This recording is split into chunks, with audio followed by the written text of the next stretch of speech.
bright, power's gone, nothing's right. Cauldron cold, no more fire, potions fail, dreams expire. Spirits whisper, call me liar, in the dark, lost desire. Purchase card, echo loud, through the fog, through the shroud. Mystic force, once so proud, now just whispers in the crowd.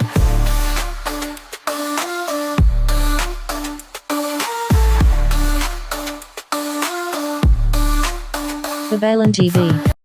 Hello Aquarius, welcome po sa inyong reading. So this is for February of 2025. This is a bonus reading ha. Baka sabihin nyo, February na, bakit nirelease mo pa yan? Nag-release po tayo bago mag-February. Dapat wala ito. Okay?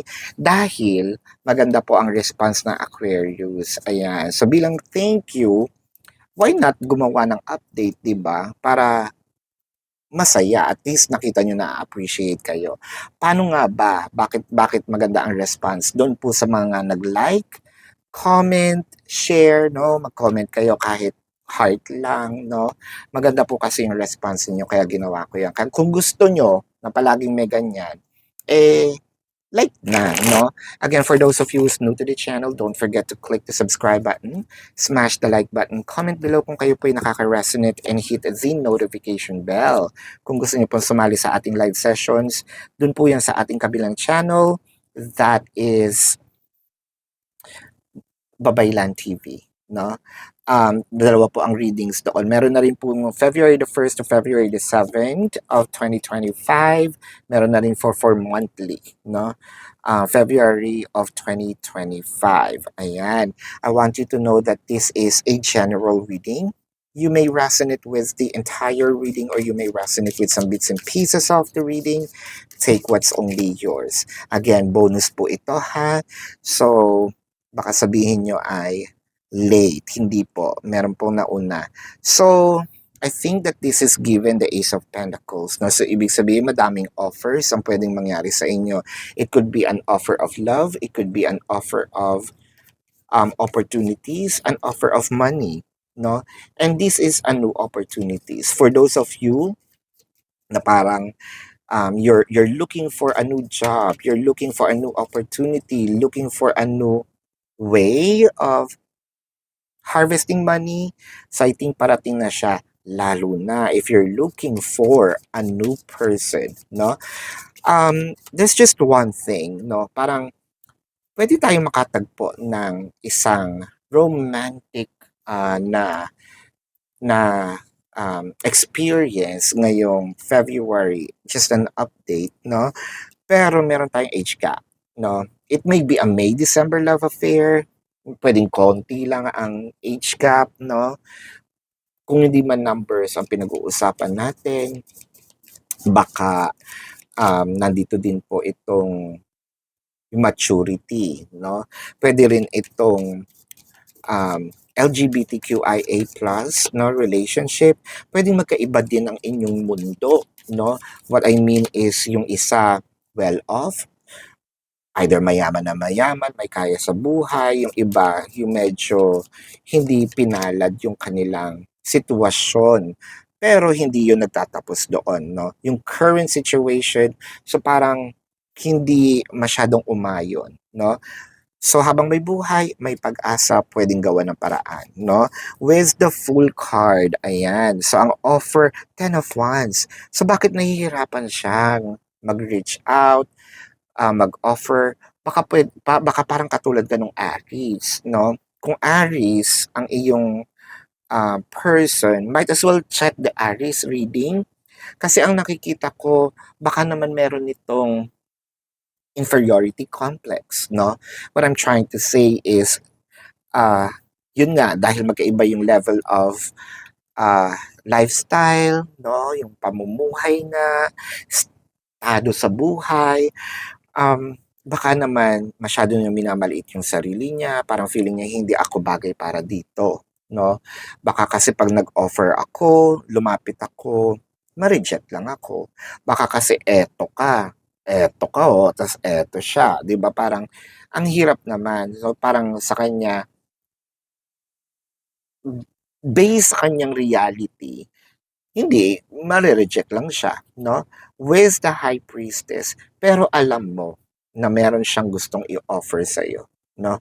Puwedeng katulad ng sabi ko sa LGBTQIA+, baka mamaya either kung sino yung straight, kung sino yung nasa LGBTQIA, no? Baka sabihin, kung straight ito, itong taong to, baka sabihin, baka kaya lumalapit yan kasi pera ang habol. Or kung LGBTQIA naman ito, sasabihin, kaya lumalapit yan kasi for sex only, no? So, madaming factors. It could also be, ihahapyawan ko lang, we're not going to focus on this, hahapyawan ko lang, baka also different religion, no? Again, taboo. So, sinabi ko lang, for possibilities. But then again, let's move forward with the Three of Pentacles. So, pinag-iisipan niya, tama ba? Gagawin ko ba? Well, kahit papano, may pahapyaw-hapyaw. Pwedeng dinadaan sa biro. Hindi ito direktang sinasabi, no? Hindi ito direktang sinasabi. Pwedeng pabiro, no? Kasi with the temperance, medyo tinetesting niya na, no? Parang, mainit ba? Malamig ba? Papasok ba? Pasok ba yung joke ko? Parang, kaya ba? Malulunod ba ako dito? Kaya ko lang ba? So parang, the person is gauging, no? So parang, tinitimbang-timbang pa niya yung kanyang mga galawan. So siguro, dinadaan na ito sa post, dinadaan sa story, sa music, what have you. Vandalism, wag naman. Baka nagsusulat-sulat ito kung saan-saan. Ayan, lalo na yung mga, aminin nyo, napagdaanan nyo yan. Guilty as charged. Naku, sorry po, dun sa aking school. Nakapagsulat na rin ako sa dingding. Oo. Sino dito yung nakapagsulat sa umamin kayo? Let me know sa comment section. Yung sa dingding ng toilet, lalo na sa toilet, naku, doon sa door, 'di ba? 'Di ba ilalak yun tapos magsusulat ka doon, blah blah loves Camerut Bumblebee. Oh, aminin niyo 'yan. Aminin niyo, ako guilty as charged. Nakapagsulat, hindi ako proud sa ginawa ko. Hindi rin excuse yun kasi bata ako. So, yun na nga, mali. I took responsibility for it. I'm taking responsibility for it. Ngayon, hindi naman ako nahuli. Kung nahuli ko nun, baka nilinis ko. Hindi naman nahuli. So, nangyari na nangyari. Anyway, kabulastugan.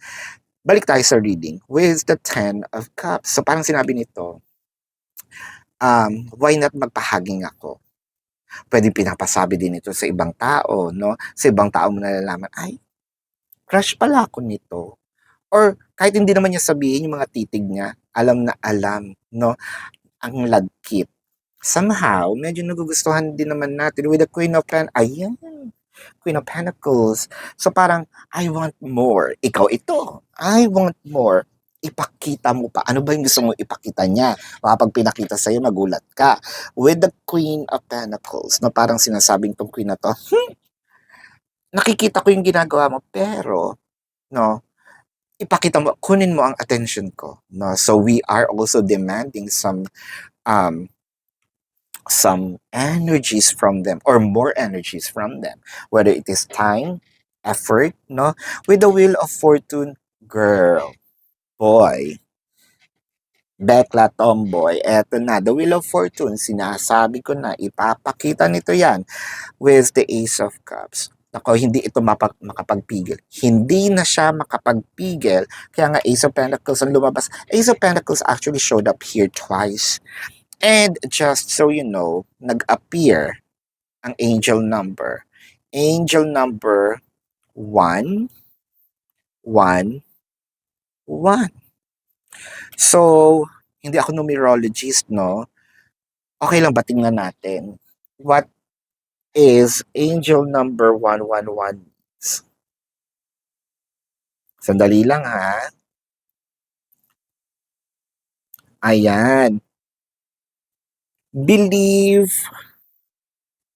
to be a sign from a guardian angel that a person is about to experience a big changes, good fortune, or a new beginning.